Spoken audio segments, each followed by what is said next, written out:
السلام علیکم اسٹوڈینٹس، امید ہے کہ آپ سب خیریت سے ہوں گے۔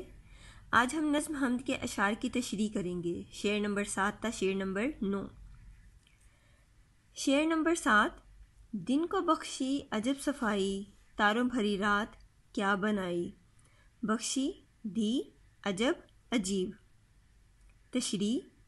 اس شعر میں شاعر کہتے ہیں کہ اللہ تعالیٰ نے انسان کی سہولت کے لیے بہت سی چیزیں پیدا کی ہیں، جن میں چاند، سورج اور ستارے بھی شامل ہیں۔ سورج کی روشنی کی بدولت دن روشن اور چمکدار ہوتا ہے۔ رات کے وقت آسمان پر ستارے اپنی بہار دکھاتے ہیں، جس سے رات کی خوبصورتی میں اضافہ ہوتا ہے۔ یہ تاروں بھری رات انسان کی طبیعت کو فرحت اور سکون بخشتی ہے۔ یعنی شاعر کہتے ہیں کہ اللہ تعالیٰ نے اس کائنات میں جو کچھ بھی پیدا کیا ہے، جو کچھ بھی بنایا ہے، وہ سب انسان کی سہولت اور آسانی کے لیے ہے، جن میں چاند، سورج اور ستارے بھی شامل ہیں۔ چاند رات کی تاریکی میں روشنی کرتا ہے، اور سورج رات کی تاریکی کو دن کے اجالے میں تبدیل کرتا ہے۔ رات کے وقت آسمان پر جب ستارے چاند کے ساتھ دکھائی دیتے ہیں، خوبصورتی کے ساتھ آسمان پر سجے ہوتے ہیں، تو یہ منظر بہت ہی دل فریب اور دلکش لگتا ہے، جس سے انسان کی طبیعت پرسکون اور تر و تازہ ہو جاتی ہے۔ شعر نمبر 8۔ مٹی سے خدا نے باغ اگائے، باغوں میں اسی نے پھل پکائے۔ تشریح۔ اس شعر میں شاعر کہتے ہیں کہ اللہ نے مٹی کو یہ صلاحیت بخشی ہے کہ اس میں بیج بونے سے طرح طرح کے پھل اور پھول اگتے ہیں۔ اس مٹی سے مختلف قسم کے باغ تیار ہوتے ہیں۔ ان باغوں میں خوش ذائقہ پھل اگتے ہیں۔ ایک ہی مٹی میں پیدا ہونے کے باوجود ہر پھل کا رنگ، خوشبو اور ذائقہ دوسرے سے الگ ہے۔ یہ اللہ ہی کی ذات ہے جس نے پھولوں اور پھلوں کو پیدا کیا اور انہیں انسانوں کے لیے مفید بنایا۔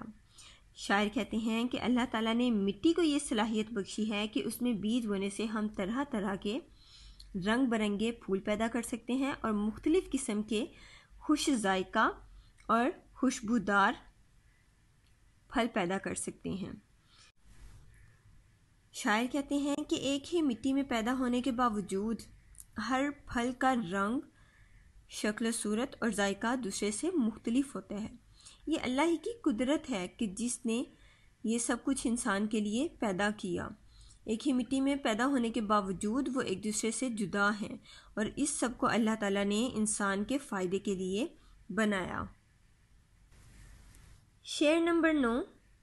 میوے سے لدی ہوئی ہے ڈالی، دانوں سے بھری ہوئی ہے بالی۔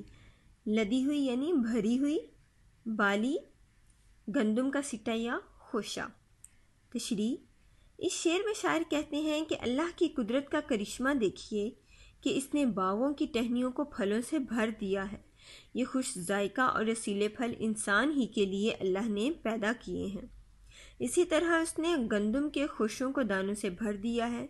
اللہ تعالیٰ نے یہ ساری نعمتیں انسانوں ہی کے لیے پیدا کی ہیں۔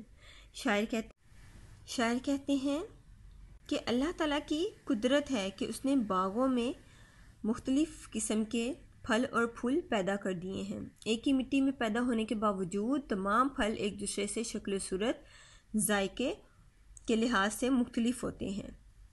یہ سب کچھ اللہ تعالیٰ نے انسانوں کے لیے پیدا کیا ہے۔